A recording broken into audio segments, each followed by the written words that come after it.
Tere! Minu nimi on Mairi ja ma annan sulle väikese ülevaate LeanSite'i rakendusest. Tegemist on lihtsa ehitusplatsi töö korraldamise ja meeskonna suhtluseks mõeldud veebirakendusega. Peale kasutajanime ja parooli valimist võid alustada oma esimese projekti loomisega. Esimeseks sisestab projekti ja kliendi nimi, samuti võid määrata projektile tähtaja.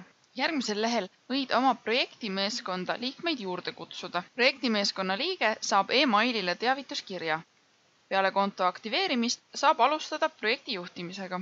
Ehituses iga ülesanne, tegevus ja probleem toimub vaikimisi platsil ehk on-site mingis konkreetses piirkonnas, nagu näiteks konkreetne korrus või korter.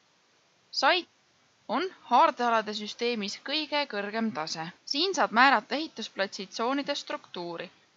See aitab sul hiljem töid filtreerida ja haardealade lõike jälgida. Sa saad alati muuta projekti informatsiooni seadete alt.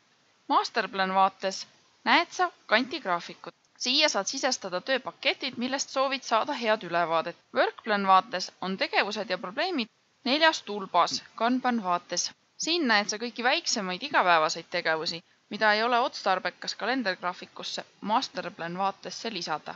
Need tegevused võivad olla seotud kindla tööpaketiga või on iseseisvad eraldi teemana. Vaheleht Discussions on nagu mailbox. Arutelude kommentaaride kohta saadetakse teavitus e-mailile.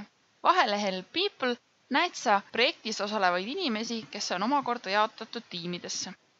Projekti seadete alt saad sa muuta projekti ja kliendi nime ning määrata projektile tähtaja.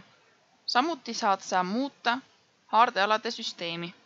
Lisaks on sul võimalik oma kontot seadistada. LeanSite'i logole vajutades näed sa kõiki projekte, mis sa oled käsitsi sisestanud või importinud XML formaadist.